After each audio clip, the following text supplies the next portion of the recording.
Bienvenue, bienvenue à toutes et à tous. Très heureux de vous recevoir ici, dans ce très joli lieu, ancien chai de Paris, où précédemment il y avait plein de tonneaux de vin partout. Très heureux aussi de voir des têtes connues, historiques certaines. Jean-Claude, tu es où? Là-bas, d'accord. Jean-Claude est au bar, ok. Et beaucoup de nouvelles têtes aussi, donc c'est vraiment très bien, très intéressant pour nous.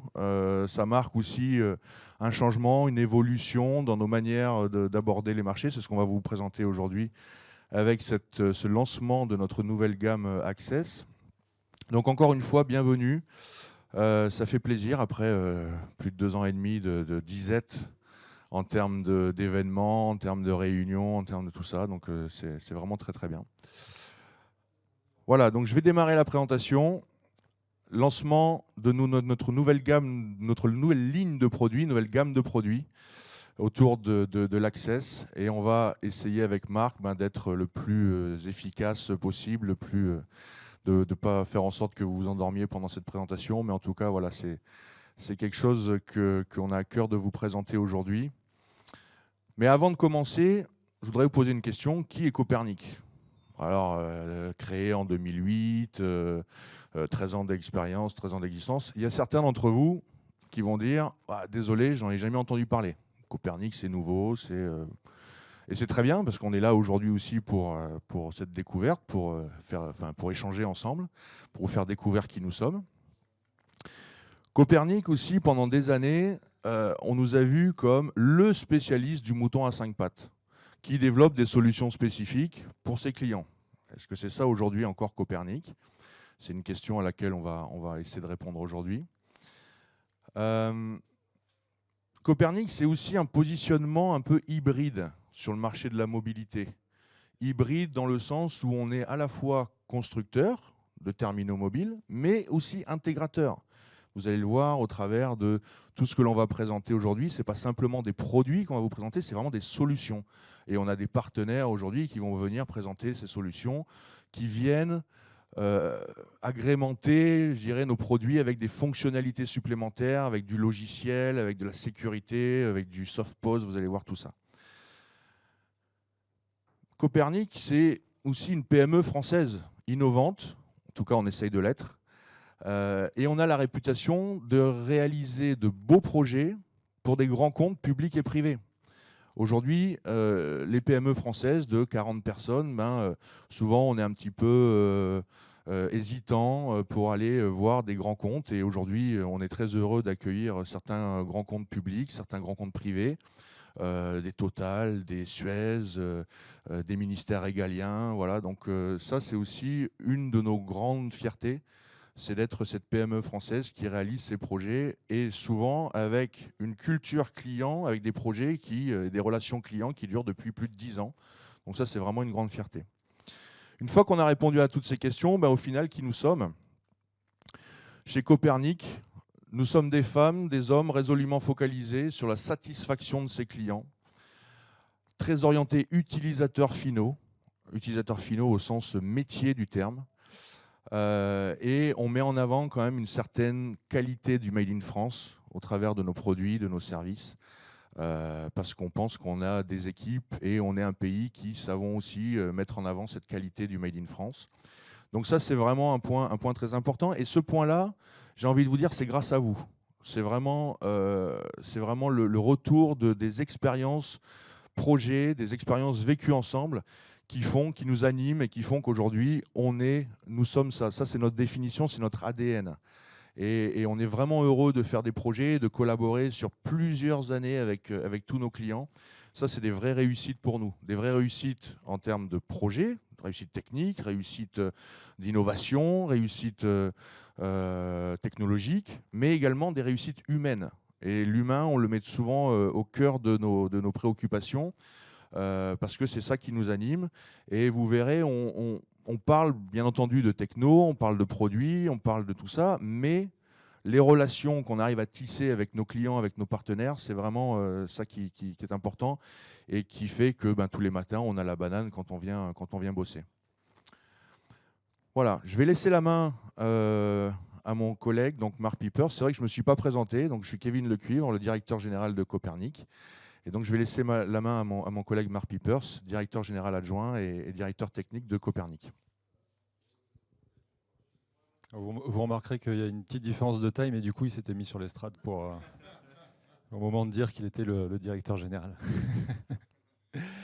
Oui, donc l'organisation de Copernic, on a vraiment voulu s'adapter au métier, à l'activité de nos clients et d'être vraiment centré sur ces zones d'activité. Et on fait ça avec 3 compétences principales. Donc, comme l'a dit Kevin, on a une société un petit peu particulière dans le sens où on a cet ADN de la mobilité, c'est-à-dire qu'on est constructeur de terminaux d'informatique mobile. Ça, c'est vraiment la base de notre histoire, c'est la base de notre ADN. Nous, vraiment, ce qui nous intéresse, c'est de donner aux personnes qui sont sur le terrain la capacité de faire leur métier. Pas d'être un utilisateur d'un terminal mobile ou d'une solution informatique, mais bien d'oublier l'informatique, d'oublier le fait qu'ils sont en mobilité et d'avoir en main une solution qu'ils sont très heureux d'utiliser parce que simplement, ils vont faire leur métier. Et donc ça, c'est très important, c'est cette base, la mobilité, c'est vraiment la base de notre métier. Au-delà de cette capacité d'être un constructeur de terminaux d'informatique mobile, on a aussi une capacité à être intégrateur. Et ça, c'est ce qu'on appelle, nous, Connected Data, c'est-à-dire qu'on va connecter des briques ensemble pour construire des solutions.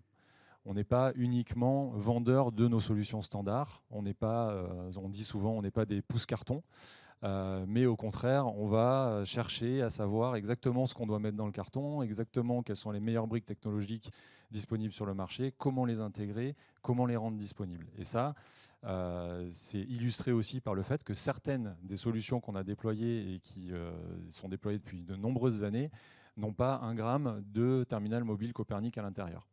Et ça ne nous pose pas de problème particulier parce qu'on sait que pour cette solution-là, la meilleure des solutions était effectivement d'utiliser des produits qui n'étaient pas Copernic. Et ça, c'est vraiment cette capacité à aller agréger des technologies différentes pour vraiment la bonne solution pour le bon client. Et puis la dernière dimension, c'est la partie analyse de données, donc on appelle analytics, puisque on sait qu'on fournit à nos clients de quoi capter de la donnée. Donc la donnée principalement axée sur le métier, ce qui va leur permettre de facturer, etc. Mais on fournit aussi des outils d'informatique mobile qui sont capables de capter tout un tas de données, des données GPS, des données d'utilisation, de batterie, etc.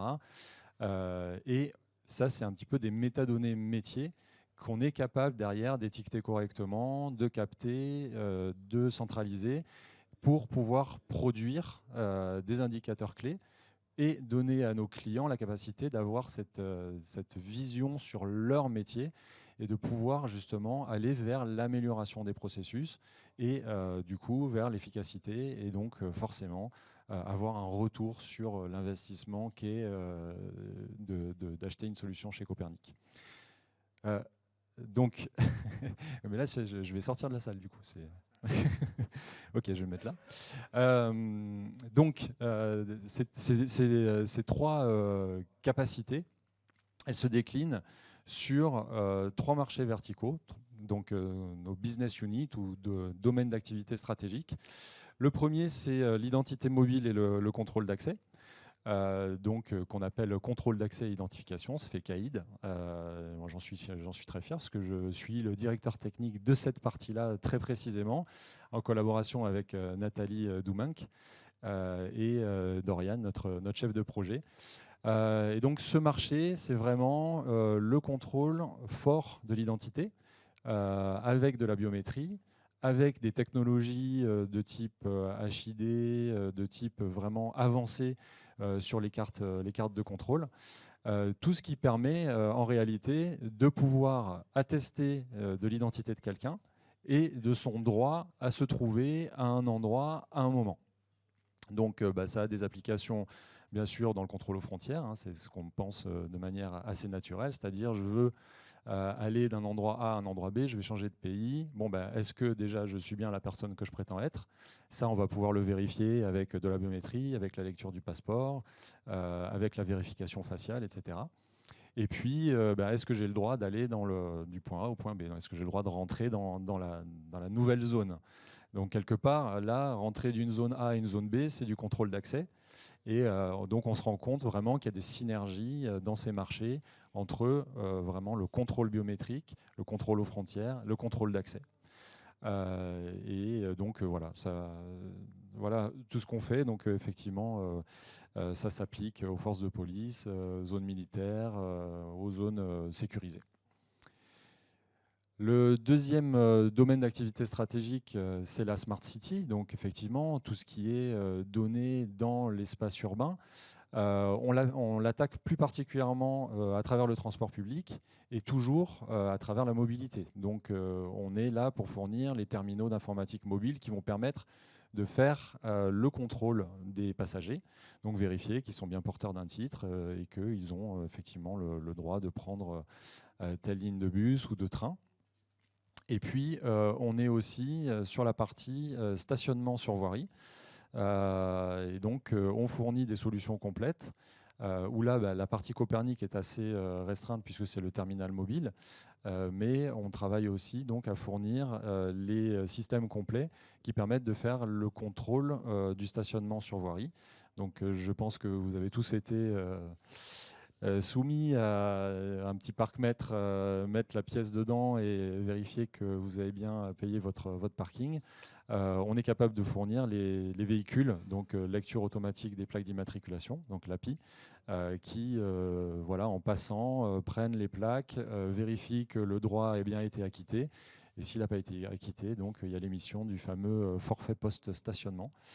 J'en ai une petite pile à la maison. Et maintenant, c'est pratique, on peut les payer tout de suite. C'est vraiment très, très bien fait. Donc, on est quand même content d'être dans ce métier parce que ça nous permet quand même, à nous, de récupérer un petit peu de votre argent. Et puis le dernier, donc Smart Asset Tracking. Là, on est vraiment sur la partie traçabilité et plus particulièrement sur l'amélioration des flux de production. C'est vraiment là où on a une vraie valeur ajoutée.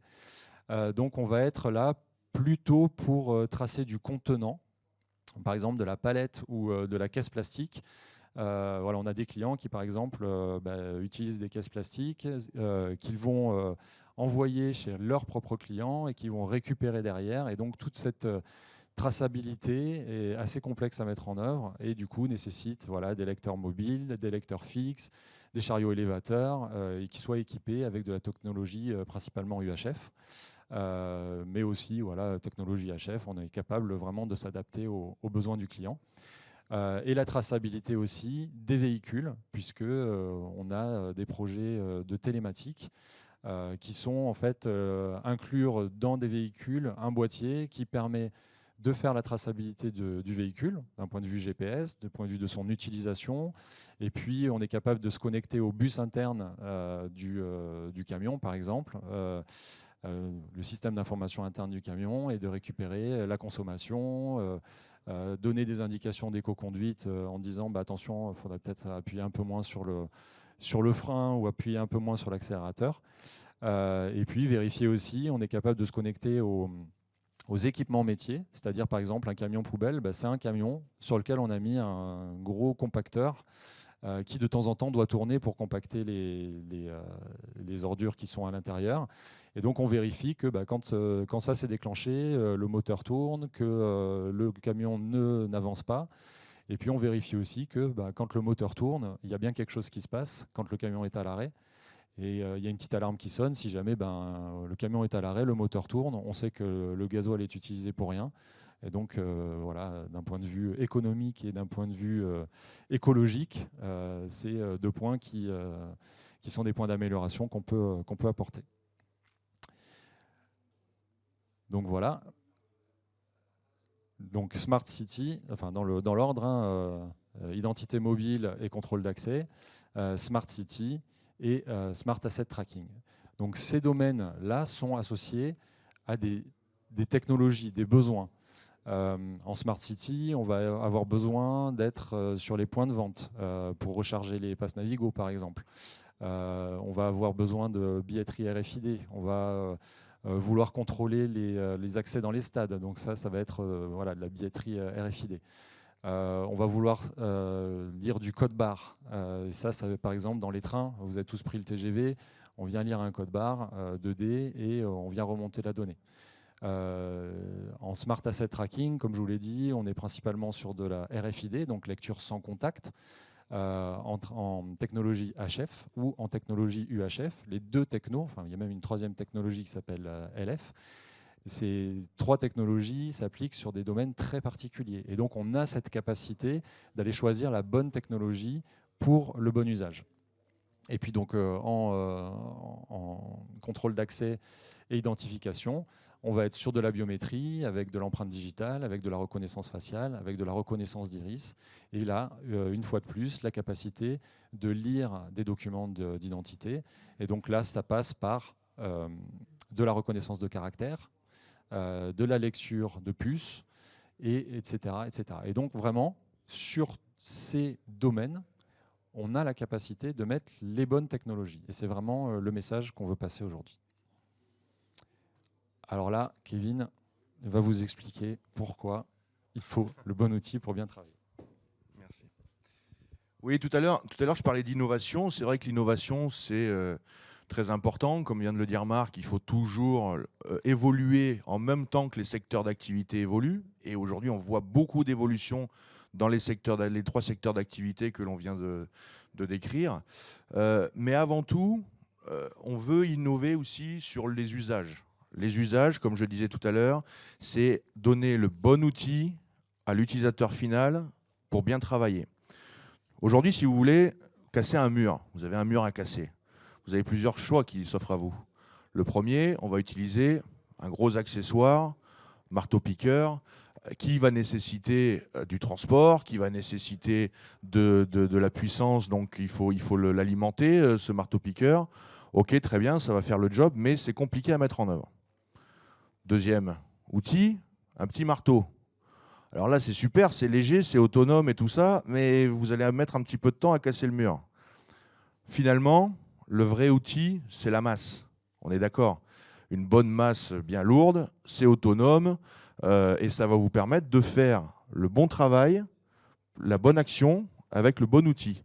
Et c'est vraiment dans cette philosophie-là qu'on a développé, qu'on développe nos produits. On n'est pas aujourd'hui, l'Access ER est un terminal qui est parfaitement adapté à des besoins identifiés. C'est vraiment dans cette philosophie-là que l'on travaille et que l'on innove. Il a été conçu pour une utilisation spécifique, pour un métier spécifique. Ce n'est pas un produit grand public. Donc typiquement le marteau léger, parce que produit grand public, ok, c'est super, c'est sexy, c'est léger, mais il va manquer des fonctionnalités, ça ne fera pas forcément le job.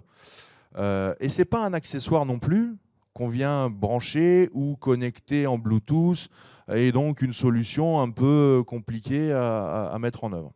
C'est vraiment aujourd'hui le bon outil pour bien travailler, et donc c'est dans ce cadre-là que je vous présente donc l'Access ER, basé sur l'Access, donc qui est le premier terminal standard hautement sécurisé que nous avons lancé il y a quelques temps. Et donc sur cette base d'Access, nous avons développé la version ER pour Extended Range. Donc on étend les capacités du produit avec des fonctionnalités qui nous permettent d'avoir sur une seule et même plateforme toute une gamme de produits qui vont s'adapter à des besoins et des métiers différents. C'est ça le message qu'on veut faire passer. Donc on est multi-secteur, multi-application, mais avec une plateforme unique, ce qui a des grands avantages, bien entendu, en termes de maintenance, en termes de développement, en termes de formation, en termes de support. C'est un avantage énorme parce que sur une seule et même plateforme, vous pouvez faire de multiples usages. Et ça, c'est vraiment important. C'est aussi bon pour la planète, hein. Dernièrement, on était avec Safe Cluster et ils nous ont dit, ben, vous savez, c'est vraiment intéressant parce que plutôt que d'avoir plusieurs appareils, donc typiquement un smartphone plus un MPOS à côté, et ben là, vous avez tout intégré dans un seul. Et donc, derrière, ben, en termes de recyclage, en termes en termes d'écologie, c'est quand même beaucoup mieux. Voilà. Alors, pourquoi l'Access ?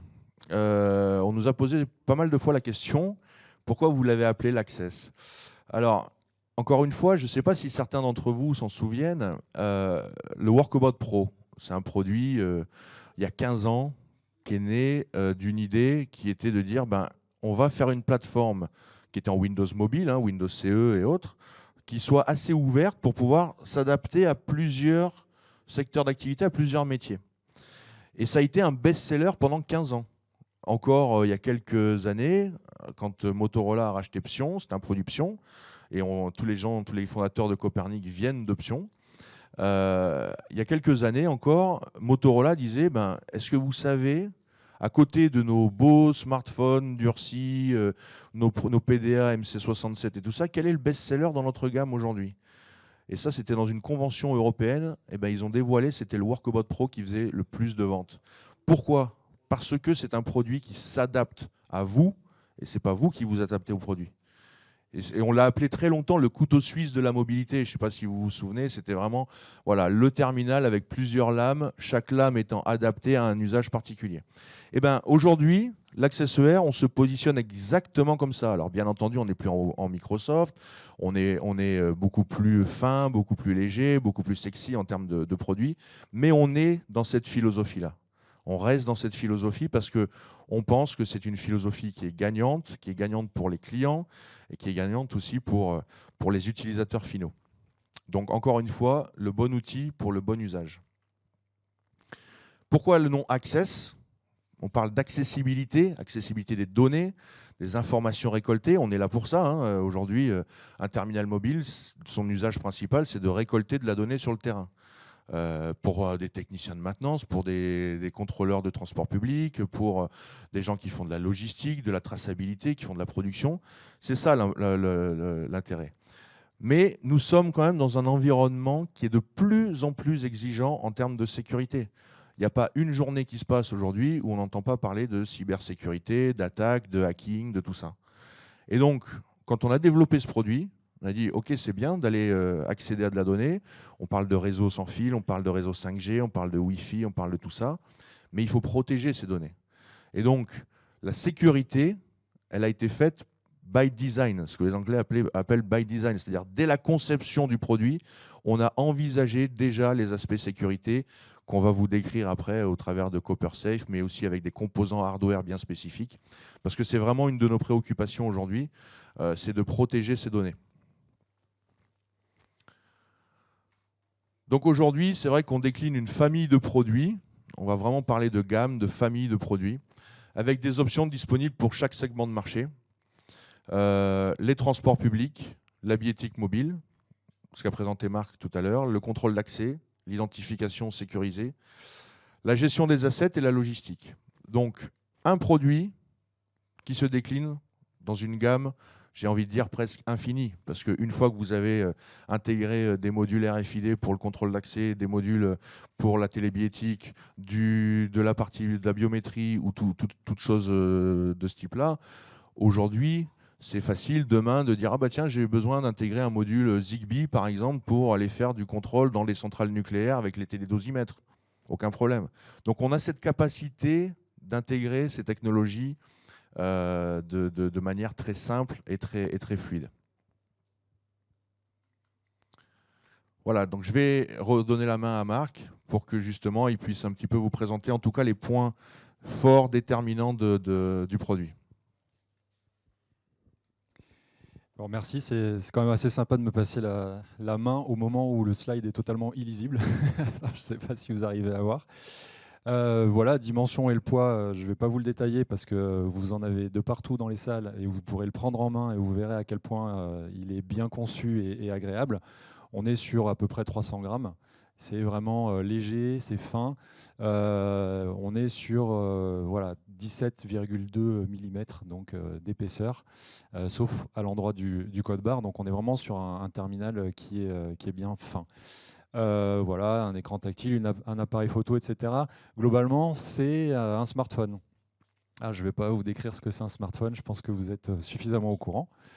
Après, au niveau des ports, donc c'est un terminal qui vient avec 2 ports carte SIM. Donc ça, c'est quand même intéressant. Quand on veut être certain d'avoir une couverture complète, on peut mettre 2 cartes SIM différentes. Quand on est en transfrontalier, etc., on peut mettre 2 cartes SIM différentes. Donc c'est quand même un point assez intéressant. On est sur du standard USB-C. Donc vous savez que même Apple va finir par utiliser l'USB-C. Donc voilà, on peut dire qu'on est en avance sur Apple. Déjà, c'est pas mal. Voilà, bon, après, c'est la batterie qui est intéressante. On est à 4000 mAh, donc c'est une bonne batterie. Elle permet de durer largement une journée. Après, évidemment, ça dépend de ce que vous faites avec. Et là-dessus, notre spécialité, c'est la mobilité. Donc, pour l'utilisation de la batterie, on est vraiment capable de vous accompagner. Les concepteurs de logiciels, on peut les aider, on peut leur dire, voilà, faites comme ça, gérez vos périphériques de cette manière, et ça peut vous permettre vraiment d'utiliser la batterie du mieux possible. C'est une batterie extractible, très très simplement, donc on est aussi capable, voilà, si on arrive au bout de la batterie, de la changer et de faire ça très rapidement. Sachant qu'on supporte aussi la charge rapide, et donc en 30 minutes, on récupère à peu près la moitié de la capacité batterie. Ensuite, bon, c'est un processeur. Super, c'est un octa-core, je ne sais pas si ça vous intéresse. 2,2 GHz, très bien. Mais il y a de la bonne mémoire, hein, donc 4 Go de RAM, 64 Go de flash, ce qui est quand même très très important, c'est-à-dire que c'est mieux qu'un PC d'il y a quelques années. Et on fonctionne sur Android 10. Au niveau du durcissement, on vise IP67. Aujourd'hui, on est IP65. On va viser IP67, donc carrément l'immersion. Voilà, dès que ce sera disponible, on sera en IP67. Ensuite, bon, voilà, température, les chutes, 1,20 m, c'est du classique. Voilà. Voilà, Bluetooth, le Wi-Fi, les bandes de fréquences qui sont compatibles monde entier. Ça, c'est quand même très important quand vous avez des projets, y compris en Amérique du Nord. On est compatible, alors pas 100% compatible, mais on est suffisamment compatible pour pouvoir fonctionner partout dans le monde. Et au niveau des certifications, donc on sera certifié Europe, mais aussi Amérique du Nord, donc FCC, Industrie Canada. Voilà, quoi dire d'autre? Il y a un GPS intégré, évidemment, c'est comme un smartphone. Il y a un imager qui est intégré, donc lecteur de code barre dédié à la lecture de code barre. Ça, c'est important parce qu'on sait tous qu'on peut lire un code barre avec une caméra.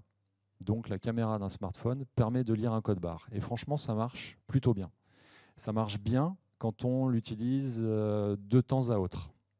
Mais quand on veut vraiment faire de la lecture code barre intensive, ou quand on est sur des codes barres assez complexes, il faut un lecteur de code barre dédié. Et ça fait une vraie différence par rapport à un smartphone classique.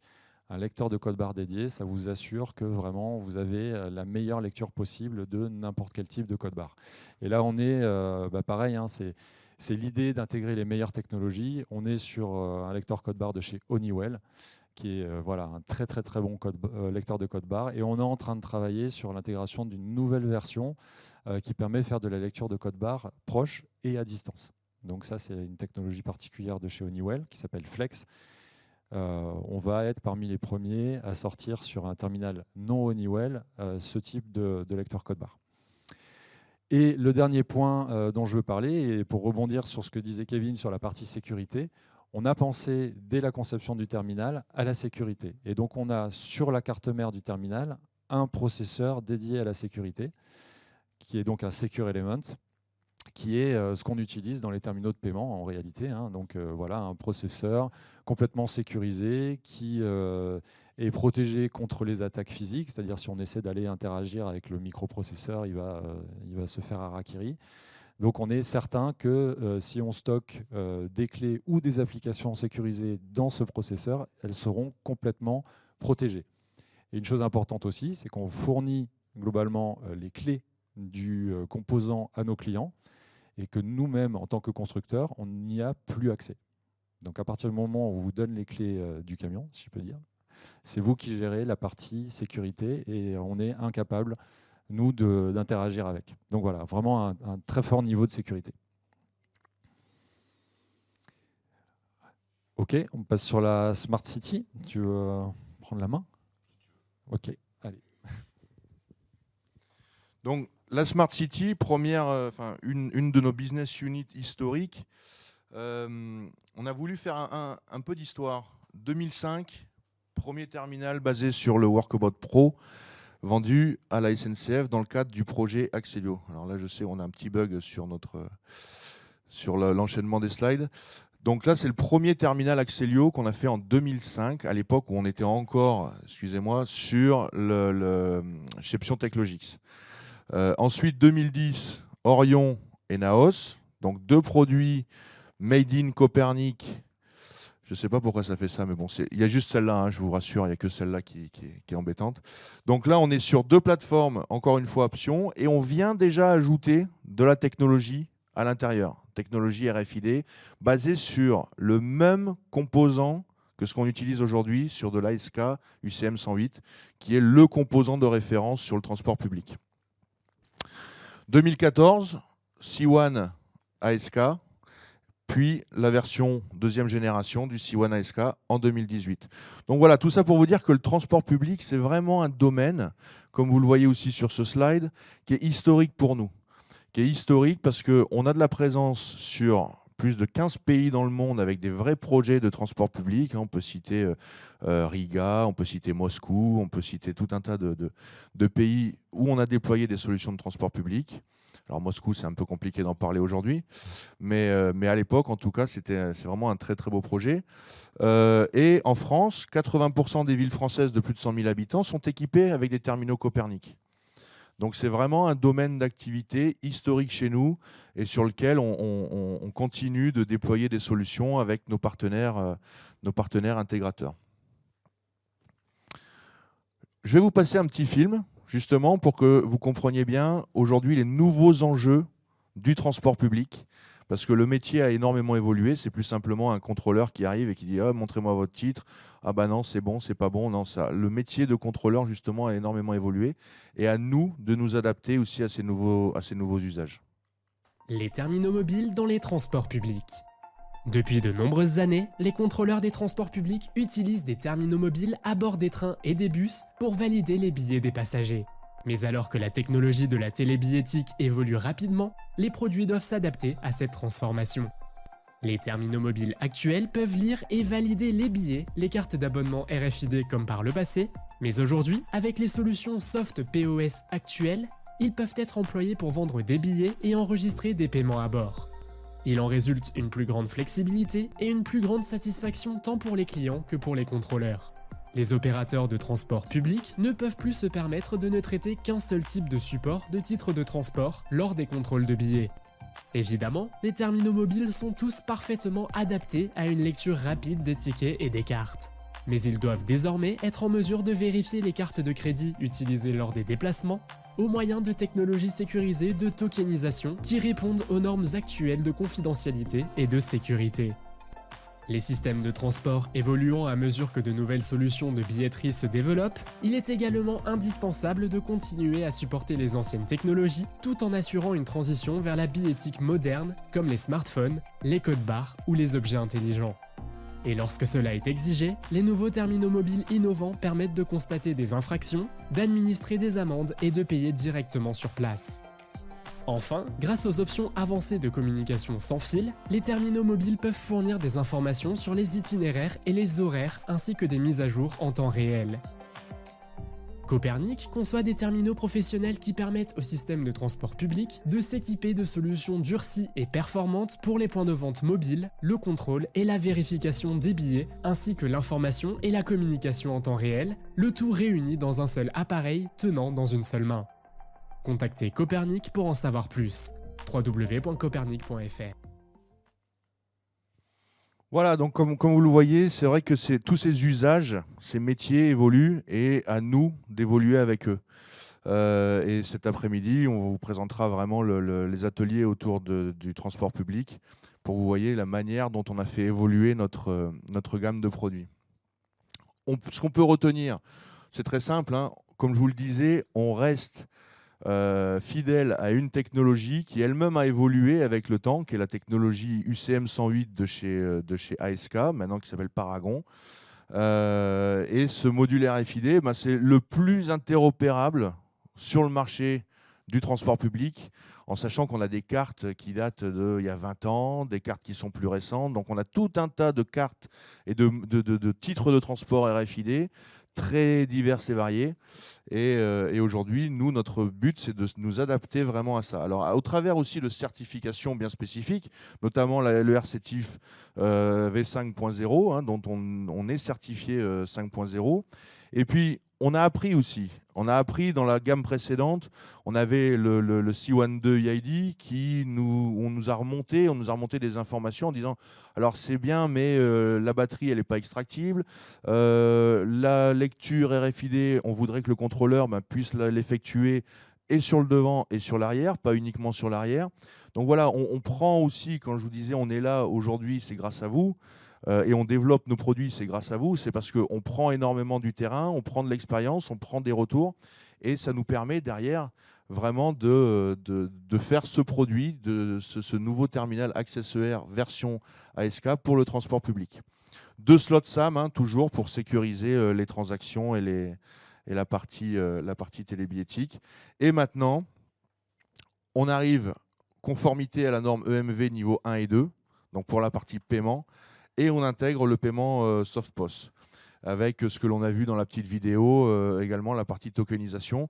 Je ne sais pas si dernièrement vous avez pris les transports publics à Londres, mais là ils sont déjà, aujourd'hui vous arrivez à Londres, vous prenez votre carte de crédit, même française, et vous allez valider directement votre entrée sur le réseau de transport public londonien avec votre carte de paiement. C'est elle qui sert de titre de transport. Donc ça, c'est vraiment l'évolution, ce qu'on appelle l'open payment, c'est-à-dire votre titre de transport, c'est votre carte de crédit. Et ensuite, tout simplement, vous allez être débité de ce que vous avez consommé. Voilà. Donc il faut pouvoir s'adapter à ces nouveaux usages et à ces nouvelles technologies, et c'est ce que l'on fait aujourd'hui. Donc voilà, comme je le disais, adapté aux besoins. Lecture très performante des cartes, tickets et code barre. Tout à l'heure, on vous fera des démos avec les lectures. Vous verrez, on a des distances de lecture qui sont vraiment intéressantes. Et quand je parlais d'usage, les contrôleurs, ils sont amenés à lire des billets, des titres RFID dans des portefeuilles. Typiquement, la personne arrive, va pas à chaque fois sortir son portefeuille, puis sortir sa carte, puis présenter sa carte. Non, aujourd'hui, il y a des nouveaux usages qui commencent à arriver et ils présentent simplement le portefeuille. Quand vous passez dans les portiques RATP, aujourd'hui, les gens, ils passent leur portefeuille et ils passent le portique. Et donc, il faut s'adapter aussi à ça. Donc, d'où ces performances très, très importantes. Les certifications, j'en ai parlé. ECP Agreement et Keepel, hein, toujours autour des normes. C'est très normé quand même, hein, le transport public, donc les normes Calypso. Également être compatible avec tout ce qui est Apple Pay et tout ça. Un tout en un, c'est important, comme je le disais tout à l'heure, ne pas avoir 2 appareils pour faire une action, mais tout en un, c'est vraiment important.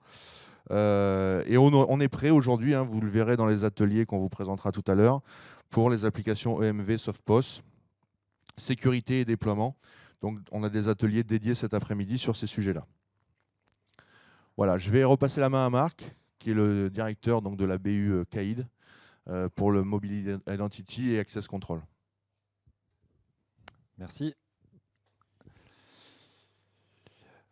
Alors, tiens, je n'ai pas dû appuyer sur le bon bouton. Hop, ouais, c'est mieux dans ce sens-là. Donc là, effectivement, on a aussi un historique vraiment très important au niveau de la biométrie. La biométrie, on travaille sur la biométrie depuis globalement le début de Copernic. Et on a intégré, comme le montre ce slide, On a intégré de la biométrie et du contrôle d'accès directement dans le terminal Workabout Pro, donc qui est ce vieux terminal. On avait déjà travaillé dans l'intégration de cette capacité de contrôle d'accès, avec notamment l'intégration de modules spécifiques, puisque dans le monde du contrôle d'accès, il y a vraiment des fabricants très spécifiques qui permettent d'avoir accès à des technologies, donc notamment sur les cartes sans contact, dont fait partie HID, HID étant vraiment la référence mondiale. Et donc on a intégré cette capacité-là dans nos terminaux dès 2014 et on l'a déployé sur tous nos terminaux jusqu'à aujourd'hui et jusqu'à l'Access-ER évidemment. Là, de la même façon, on va vous passer un petit film pour vous montrer ce que c'est le contrôle d'accès. Que signifie ajouter de la mobilité au système de contrôle d'accès physique? Concrètement, cela signifie que vous prenez votre système de contrôle d'accès existant et que vous l'étendez presque partout, en utilisant des terminaux mobiles durcis. Ces terminaux professionnels peuvent enregistrer et lire la très grande majorité des badges et des cartes d'identité utilisées pour le contrôle d'accès. Mais ils peuvent également lire les codes barres et saisir des données, permettant ainsi de proposer de nouvelles applications et perspectives grâce à la mobilité. Pour améliorer la sécurité lors des évacuations d'urgence, les terminaux mobiles peuvent être utilisés pour identifier rapidement les personnes en sécurité au point de rassemblement. En analysant les informations en temps réel sur l'ensemble des points de rassemblement, ou en fonctionnant en mode offline si le serveur n'est plus disponible, le système permet de vous assurer que tous les employés, les visiteurs et autres personnes sur site sont recensés, et de proposer immédiatement des options de communication avec les personnes manquantes. Les terminaux mobiles peuvent également être utilisés pour renforcer la sécurité aux entrées et aux barrières distantes, en vérifiant les droits d'accès du personnel avant qu'ils ne pénètrent dans une zone du site. Ces équipements mobiles peuvent être utilisés pour les contrôles du pass sanitaire ou des contrôles de documents et d'identité, que ce soit pour des points de contrôle ou des inspections itinérantes. La mobilité peut aussi contribuer à renforcer la sûreté et la sécurité dans des lieux isolés ou temporaires, comme les zones de stockage, les chantiers de construction ou les entrepôts. Et en utilisant les technologies de communication sans fil, il n'est pas nécessaire d'installer une infrastructure fixe coûteuse. Enfin, la mobilité peut fournir un accès sécurisé et une gestion des entrées-sorties des participants pour tous les types d'événements d'entreprise, tels que les formations externes, les réunions commerciales ou les conférences, ou encore pour les transports en commun tels que les navettes, le covoiturage ou les déplacements professionnels. Pour en savoir plus sur ce que la mobilité peut apporter à votre système de contrôle d'accès physique, contactez Copernic. www.copernic.fr.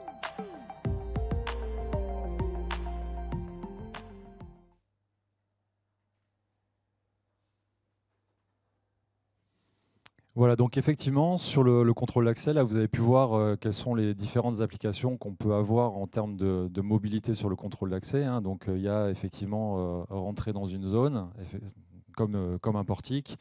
Il y a contrôler à la volée dans une grande zone pour savoir si les personnes qui sont dans la zone ont bien le droit d'y être. Et ça, notamment dans les grands sites type pétrochimique ou dans les bases de l'armée, etc. C'est très important d'avoir cette capacité. Et puis, il y a donc l'évacuation d'urgence, donc en anglais c'est le mustering, qui est effectivement très important quand on doit évacuer un site, d'aller vérifier de manière automatisée que les personnes qui sont là sont bien là. C'est surtout ça l'idée, et que s'il y a des gens qui manquent, on puisse réagir le plus rapidement possible. Donc il y a 3 variantes pour l'Access-ER sur le contrôle d'accès. Comme je vous l'ai dit, il y a plusieurs fournisseurs de technologies qui permettent de faire du contrôle d'accès d'une manière vraiment très forte et très sécurisée. Donc le premier, c'est HID. Donc on intègre vraiment la technologie HID dans l'Access-ER, et ce qui permet de gérer toutes les fonctionnalités HID en termes de contrôle d'accès. Donc avec de l'AHF, de l'ALF et du Bluetooth. On intègre aussi, donc, comme on l'a fait pour le transport public, le module de chez Paragon ID, qui permet de faire aussi du contrôle d'accès, de contrôler des cartes MyFair, etc. Donc ça, il n'y a aucun souci. On peut aussi, avec ce module-là, faire du contrôle d'accès. Et puis, On est en cours d'intégration du module de chez STID pour voilà, fournir aussi leur technologie de contrôle d'accès avec pareil de la HF et du Bluetooth. Donc, si je rentre un petit peu plus dans le détail, donc ce module HID, il permet vraiment de prendre en charge toutes les technologies de chez HID et donc de pouvoir faire notamment tout ce qui est iClass, CEOS, etc. Plus la partie Bluetooth qui est un Bluetooth sécurisé qui est intégré dans le module, c'est-à-dire qu'on ne passe pas par le Bluetooth du terminal, mais on passe bien par le Bluetooth du module et on est capable de contrôler des cartes qui peuvent être par exemple embarquées dans les smartphones. Donc un smartphone, dessus il y a une carte, on fait un geste de tourner le téléphone, c'est capté par le terminal Copernic qui derrière va vous donner l'accès ou ne pas vous donner l'accès. Ensuite, ça c'est plus particulièrement le module de chez STID. Voilà, on fournit de la même façon la capacité de s'intégrer dans des systèmes de contrôle d'accès de chez STID avec donc ce module spécifique qui fournit voilà, globalement la partie aussi Bluetooth, la partie sans contact avec tout un tas de possibilités, sachant que STID est vraiment très très présent dans le contrôle d'accès et notamment au niveau de l'État. Alors, on a parlé de la normalisation. Et ça, c'est quelque chose qui est extrêmement important pour nous, c'est-à-dire qu'on aime fournir des solutions interopérables. C'est extrêmement important parce qu'on pense qu'on ne veut surtout pas enfermer nos clients sur une technologie. On ne veut pas leur lier les pieds et les poings avec nous. On veut surtout qu'ils soient heureux d'utiliser nos terminaux. Et ça passe par le respect des normes. Le respect des normes, évidemment, CE, etc. Donc vous savez que chez nous, tout est certifié.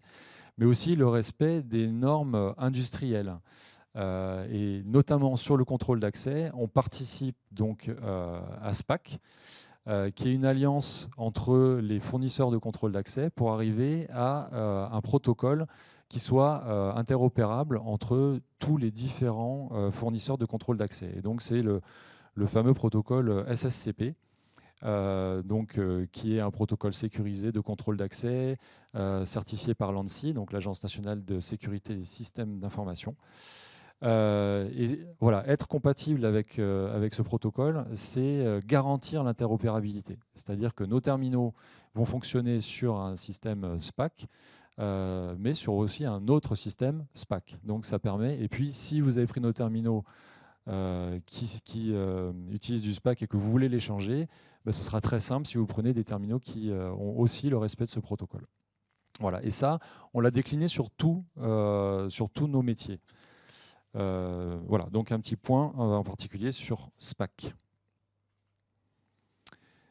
Ensuite, donc, on passe sur la partie SecurID, où on a une gamme qui est déjà bien développée, donc avec l'ID Platform.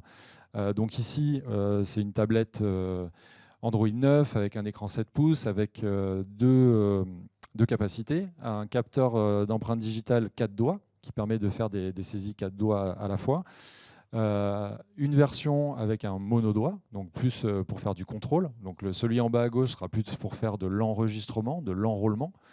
Celui qui est au-dessus sera plus pour faire du contrôle. Et puis à droite, vous avez le C12 EID qui, lui, est vraiment là pour faire du contrôle de documents. Et vous pouvez voir là le terminal quand on fait un contrôle de passeport. Donc où on lit effectivement la bande MRZ, donc cette bande avec les petits chevrons, qui nous permet d'accéder ensuite à la puce. Et puis derrière ça, on récupère la photo et on peut faire du contrôle visuel, enfin non, du contrôle automatisé en reconnaissance faciale.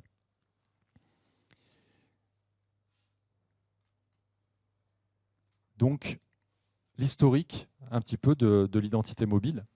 Ça remonte à encore plus loin, puisque là, on va en 2008, premier projet avec l'intégration d'un module monodoigt de chez IDEMIA. Donc c'était une vraie brique collée au dos d'un terminal. À l'époque, il n'y avait pas du tout de miniaturisation des capteurs, mais on avait fait voilà, ce que le client désirait. On avait intégré dans un terminal Windows Mobile toutes les technologies, donc lecture à contact, lecture sans contact, caméra et ce fameux module de lecture d'empreintes. Ensuite, donc, on est allé sur le Workabout Pro avec un capteur beaucoup plus réduit, mais avec des capacités un peu moindres. Quand on a créé notre gamme C1, on a forcément créé la version EID, donc le C1 EID, avec un capteur de très bonne qualité, donc FAP30, c'est la taille du capteur, de chez Integrated Biometrics, qui sera là cet après-midi et qui d'ailleurs parlera de la technologie biométrique. Et puis la mise à jour du C1, puisqu'on a eu le C1 première version et on a fait une autre version avec une carte mère plus récente. Donc effectivement, la biométrie, c'est quelque chose qui, chez nous, est vraiment ancré dans nos gènes. Et aujourd'hui, eh bien, on va on révèle aujourd'hui l'Access ER dans sa version biométrique. On suit en fait l'affinement des capteurs. Et c'est ce qui nous permet aujourd'hui de fournir ce terminal qui est très très fin, hein, c'est toujours voilà, moins de 2 mm d'épaisseur, et qui intègre donc un capteur de très très bonne qualité, certifié par le FBI, pour pouvoir faire de l'enregistrement et du contrôle. Et puis on utilise dans la version par défaut le capteur NFC pour faire de la lecture sans contact. L'imager 2D pour lire les codes barres. Et ça permet voilà, d'avoir une solution complète pour faire du contrôle, et voire même de l'enregistrement avec un terminal très fin, très durci, transportable partout dans le monde, comme je vous l'ai dit. On a aussi une version sur laquelle on a intégré la technologie HID, ce qui permet de faire du contrôle d'accès biométrique. Donc ça aussi, c'est une addition très intéressante en termes de contrôle d'accès, de pouvoir faire de la biométrie avec l'empreinte. On peut le faire avec le visage de manière assez simple. Avec l'empreinte, c'est vraiment la technologie la plus répandue. Et on peut donc coupler ça avec le module HID, ce qui permet vraiment d'étendre les possibilités.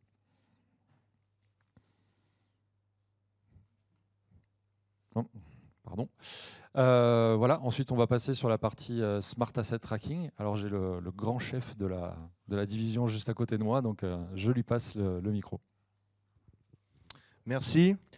Smart Asset. Bon, il y a le mot smart dedans, donc on est des gens smart. Smart Asset Tracking. Donc aujourd'hui, c'est vraiment la traçabilité grâce à des technologies IoT, RFID, télématique et autres. On a tous besoin de traçabilité, on a besoin de récolter de l'information sur le terrain, on a besoin de tracer des biens, des personnes, on a besoin de récolter des données qui sont sur nos outils de production, que ce soit des camions, que ce soit des machines, que ce soit des grosses machines. Dernièrement, on était chez un client historique, Veralia, avec des énormes machines qui font des bouteilles de verre. Voilà, donc on a besoin de remonter ces données. Et quoi de mieux pour ça qu'un terminal qui va s'adapter encore une fois aux usages. C'est-à-dire qu'avec le même terminal, on va décliner 3 configurations pour avoir un maximum de flexibilité dans les opérations de lecture et pour pouvoir s'adapter aussi aux besoins.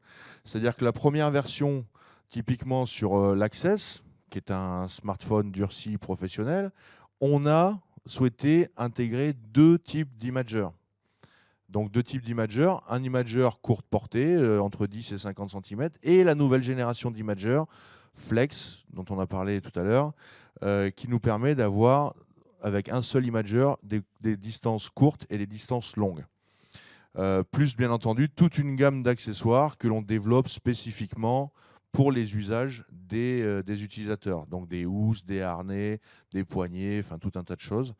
Voilà. Ensuite, la deuxième configuration sur cette même plateforme, c'est de venir plugger ce terminal-là sur un pistolet RFID, UHF. Donc un pistolet UHF pour faciliter la prise en main. Et là, on est vraiment dans le cadre d'inventaire massif quand vous avez de nombreux colis à répertorier, à inventorier de manière très simple et très rapide. Ça, c'est vraiment la solution qui permet de faire ça. Et on a bien entendu développé une liaison directe. On n'est pas sur du Bluetooth. On parlait tout à l'heure, vous savez, par rapport au mur, le marteau-piqueur, d'accessoires qui ne seront pas forcément adaptés. On essaye quand même d'avoir des choses très intégrées. Donc on n'est pas sur de l'appairage Bluetooth, on est sur un lien physique. Quand on vient plugger le terminal sur le gun, on a vraiment un lien physique entre le gun RFID et le terminal, avec deux gâchettes. Là, on ne les voit pas, mais on a une gâchette haute, une gâchette basse pour déclencher soit le code barre, soit la RFID. Donc voilà, encore une fois, adaptation au niveau des usages métiers. Et puis, la version tout intégrée pour potentiellement d'autres usages, même si vous allez le voir tout à l'heure dans les démos, les performances sont excellentes. On est au-delà de 1,50 m en termes de lecture, avec des très bonnes conditions d'anti-collision. Donc ça, c'est vraiment très très bien. Le tout dans un poids plume et un encombrement minimum. Et puis ce qui est intéressant aussi, c'est qu'on a une compatibilité totale des accessoires et des applications entre cette version et cette version et cette version. Compatibilité totale. La même application va tourner de la même manière sur les trois plateformes. Donc là, ça donne vraiment des idées pour des gros sites industriels qui ont différents cas d'usage au niveau de la traçabilité. Alors, on ne va pas rentrer trop dans le détail de la technologie UHF et tout ça. Maintenant, moi, ce que je voudrais vous montrer, c'est surtout la méthodologie. On a fait nos preuves sur des projets de RFID, de traçabilité dans l'industrie, au travers d'une méthodologie que l'on décline et qui est très intéressante pour nos partenaires et nos clients. C'est-à-dire que c'est une méthodologie par étape et par itération. On ne va pas chez un client en disant « vous avez un projet RFID, pas de problème. Donnez-nous votre cahier des charges, on vous fait un devis, vous achetez et on vous met en place le système. » Ce n'est pas du tout comme ça qu'on travaille. Et on est arrivé souvent chez des clients, on peut en citer quelques-uns, où les gens avaient subi un petit peu ce genre de choses, avec des idées très affirmées sur pas de problème, on va mettre un portique sur des quais d'entrée. Tout ce qui va passer dans le portique, 100% de lecture. On se rend compte que quand on arrive à 40 ou 50%, c'est déjà un miracle. Donc nous, on est vraiment dans une autre philosophie. On décline une méthodologie autour de 6 étapes. La première étape, c'est l'audit. Monsieur, vous avez un projet de traçabilité, pas de problème. On vient sur le site, on regarde comment c'est, on regarde si la technologie RFID ou IoT est pertinente par rapport au code barre. On étudie l'analyse du besoin fonctionnel et on prend en compte les contraintes matérielles, parce que chaque site est différent, il y a des contraintes techniques, environnementales à prendre en compte. Ça, c'est la première étape. Deuxième étape, on va étudier. On dit OK, on est d'accord sur la techno, il faut ça, il faut ça. Maintenant, on va faire l'étude de site. Comme je disais, on a des contraintes très particulières sur chaque site. Du métal, de l'eau, donc des contraintes qu'il faut prendre en compte. On va faire l'analyse de site, on va définir les process, on va prendre en compte l'environnement et on va lever les contraintes techniques. Typiquement, on va dire, pour accéder à 100% d'itération, 100% de lecture sur votre RFID, sur vos assets, on ne va pas mettre un point de lecture, on va peut-être en mettre un premier ici, puis un deuxième ici, parce que de toute façon, il y a un process il y a un cheminement qui se fait au niveau de la logistique, puis peut-être un troisième ici. Au bout du troisième, on vous garantit du 100%. C'est ça notre philosophie, notre démarche. Là, la troisième étape, elle est très importante, parce que c'est ça qui va déterminer la suite du projet. Le client, il n'a pas besoin de... Il veut savoir, est-ce que mon projet va me rapporter quelque chose? Je ne vais pas investir dans de la techno juste comme ça pour faire beau et dire « j'ai de la RFID dans mon entrepôt ». Pas du tout. Par contre, on va faire un rapport d'analyse de site, on va définir l'équipement matériel, logiciel qu'on va mettre en œuvre. Ensuite, on va adapter la solution et on fait une analyse préliminaire du ROI avec le client. C'est un rapport qui fait 25 pages. C'est 3 parties. C'est la pré-étude. C'est ce qu'on appelle la pré-étude. Au bout de cette pré-étude et au bout de ce rapport, le client est tout à fait libre de dire finalement, je n'ai pas de ROI, le projet, je l'arrête et je passe à autre chose. Par contre, souvent, on a prouvé quand même qu'il y avait vraiment un intérêt à utiliser la techno et on l'a prouvé en général dès l'audit.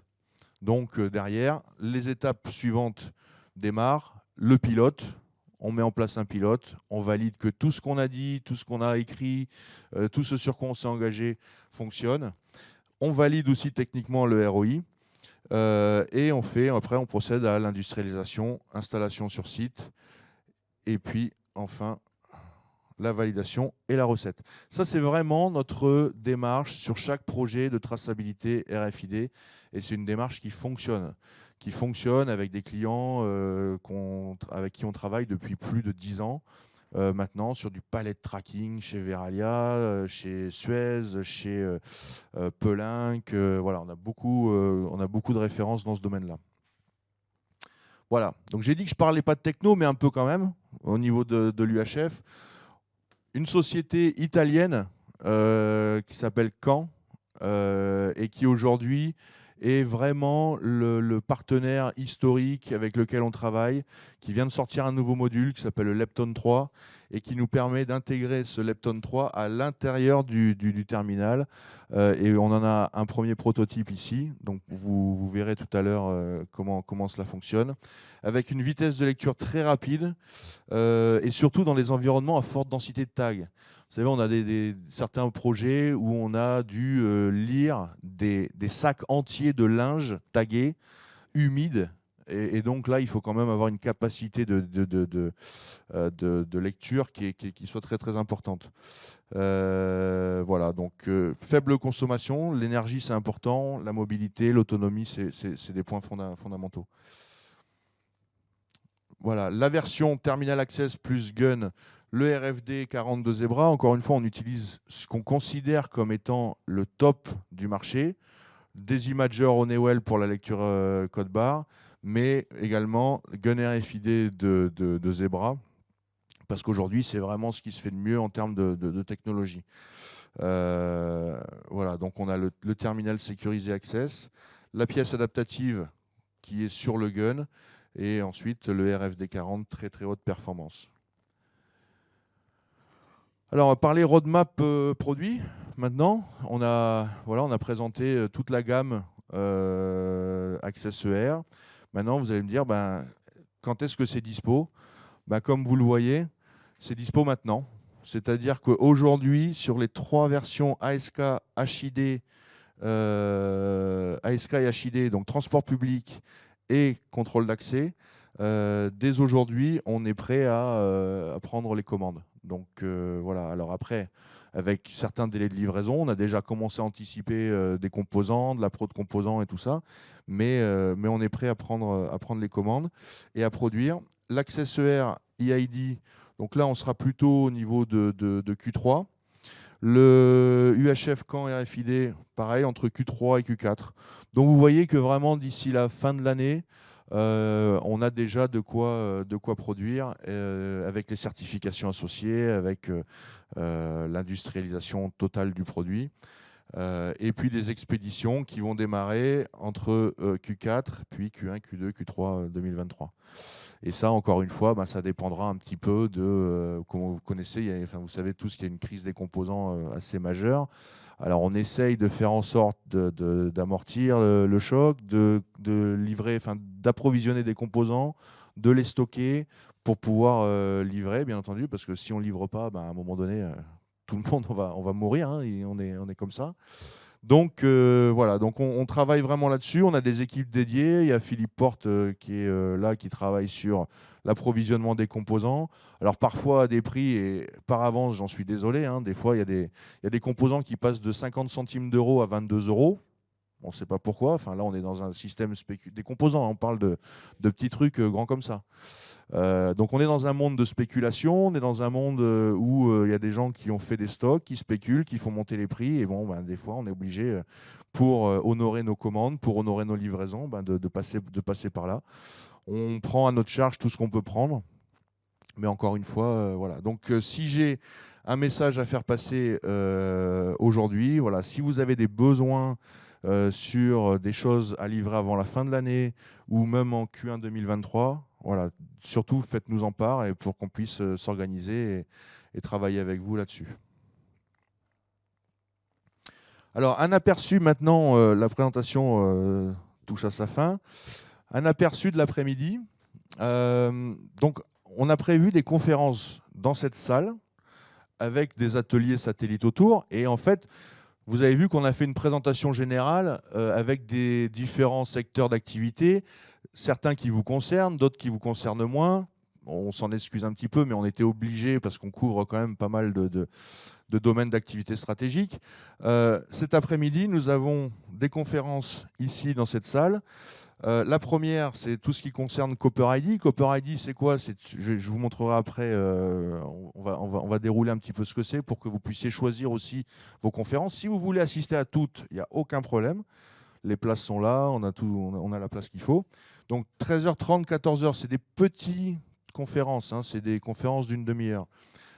Copper ID, puis technologie des empreintes digitales, donc avec notre partenaire Integrated Biometrics qui vient des États-Unis et qui vous présentera tout ce que vous souhaitez savoir justement sur la technologie des empreintes digitales, de capture des empreintes. Lecture EMV Softpost, là encore, notre partenaire Alcineo est présent pour échanger avec vous, vous présenter les technologies autour de l'EMV et du Softpost. Puis une pause café bien méritée. On reprend à 15h30 avec Copper Access, puis Copper Safe, Bill 38, notre partenaire qui est venu spécialement de Barcelone aussi pour nous présenter ça. Ça, c'est un des points vraiment sur lequel j'aimerais bien... Enfin, on va vraiment échanger cet après-midi sur Copper Safe, où on va vous présenter une manière totalement disruptive de faire de la sécurité sur les terminaux mobiles, sans être sous le joug ou les fourches codines de Qualcomm, de Google, qui nous obligent à faire différentes choses. Nous, on a pris un parti totalement différent, qui garantit encore plus de sécurité et qui garantit aujourd'hui une évolutivité de nos solutions en étant séparés, je dirais, des contraintes de l'OS. Donc ça, c'est vraiment un point important. Et puis, SOTI Mobile Control également. Ça, c'est aussi tout ce qui est MDM et management des terminaux à distance. C'est aussi une conférence intéressante. Et puis, on se retrouvera après sur le toit terrasse pour le cocktail dînatoire à la fin de ces ateliers. Pour vous donner un aperçu de ces ateliers, qu'est-ce qu'on va vous présenter? Copper ID, c'est une solution d'identité biométrique mobile, application mobile sur les terminaux, et éprouvé qui est distincte des solutions ABIS à grande échelle. Aujourd'hui, c'est très simple, vous avez deux types de solutions. Des grandes sociétés qui fournissent des solutions ABIS gouvernementales pour enrôler des millions et des millions de personnes, d'accord, et pour gérer l'identité biométrique de ces millions de personnes. Nous, on va se mettre sur un créneau plus raisonnable, plus humble, avec des projets qu'on déploie pour jusqu'à des centaines de milliers d'individus, mais une solution qui est très rapide à déployer, très facile. Voilà, et qui permet de faire enrôlement, vérification, contrôle, identification. Donc c'est une suite logicielle que l'on va vous présenter dans le cadre de cet atelier Copper ID. La technologie des empreintes digitales, donc avec Eleanor Benson qui nous rejoint tout à l'heure. Tout ce qu'il faut savoir et que vous n'avez jamais osé demander sur la technologie de capture des empreintes. Voilà. La lecture EMV Softpost, donc avec Christelle Carbonel de Alcineo qui nous présentera vraiment tout ce qu'il faut savoir aussi sur ces technologies. Entre l'EMV, le monde du paiement est un monde assez complexe, avec beaucoup de normalisation. On parle de MV, on parle de Softpost, on parle de tokenisation, on parle de tout un tas de choses. Et je pense qu'elle vous apportera énormément d'éclaircissements là-dessus. En tout cas, nous, elle nous en a apporté beaucoup. Copper Safe, comme je disais, c'est vraiment important, cette approche très disruptive de la sécurité au niveau des OS, avec Pedro Hernandez qui sera là pour vous présenter ça. Copper Access, donc de la même manière que Copper ID est une plateforme logicielle, on a développé également la plateforme logicielle Copper Access, qui permet aujourd'hui d'avoir des applications sur nos terminaux mobiles, mais également tout un middleware qui nous permet de nous interfacer avec les grands fournisseurs de PACS, hein, parmi lesquels Genetec, NetApp, et j'en oublie certainement, mais Nathalie vous donnera tous ces éléments. Donc application multi-usage, simple, intuitive, contrôle d'accès, contrôle à la volée, évacuation d'urgence, ce qu'on appelle communément le mustering. Voilà. Donc tout ça, ça vous sera présenté également dans le cadre de l'atelier Copper Access. Et l'atelier SOTI MobiControl, ça typiquement, moi j'ai l'habitude de dire, déployer SOTI MobiControl en EMM, c'est vous permettre à vous, clients, de bien dormir le soir. Parce que vos terminaux sont managés à distance, vous les mettez à jour quand vous avez des nouveaux patchs applicatifs, vous pouvez prendre la main dessus quand vous avez des besoins en support et tout ça. Donc c'est vraiment une plateforme que l'on déploie dans des projets petits, mais également des projets d'envergure. C'est un super outil et c'est Johan qui vous présentera tout ça. Voilà, je crois que l'on touche à la fin de la présentation. Et comme on dit aux États-Unis, time to break. On a respecté le timing, c'est pas mal. J'espère que ça vous a plu, que vous avez appris des choses. En tout cas, on ira plus dans le détail cet après-midi et au travers des différents plots et workshops tout autour sur des notions plus pointues, techniques ou des questions que vous auriez. Mais en tout cas, voilà, l'objectif de cette première plénière, c'était de vous donner un peu la philosophie dans laquelle on travaille, la philosophie dans laquelle on innove, et vous donner envie de continuer l'aventure ou d'en démarrer une nouvelle avec Copernic. Voilà. Ah. Juste un dernier petit point avant de vous libérer. Je vais revenir un petit peu en arrière sur la roadmap. Un point important, c'est vrai que tout à l'heure, quand je vous ai présenté les caractéristiques techniques, j'ai dit le processeur, tout ça, bon, c'est pas vraiment ce qui vous intéresse. Par contre, ce qui vous intéresse, c'est la disponibilité des composants, du processeur, etc. On est sur un terminal qui est industriel et dont la disponibilité est garantie jusque ici à peu près. Donc à peu près, aujourd'hui on est garanti 2026 et ça devrait aller jusqu'à 2027. Voilà, donc tout ça pour vous dire que on saura fournir, réparer, maintenir, augmenter les parcs de ce terminal-là pendant de nombreuses années. Voilà. Donc effectivement, vous pouvez démarrer une nouvelle aventure avec nous, il n'y a pas de souci, on saura vous accompagner.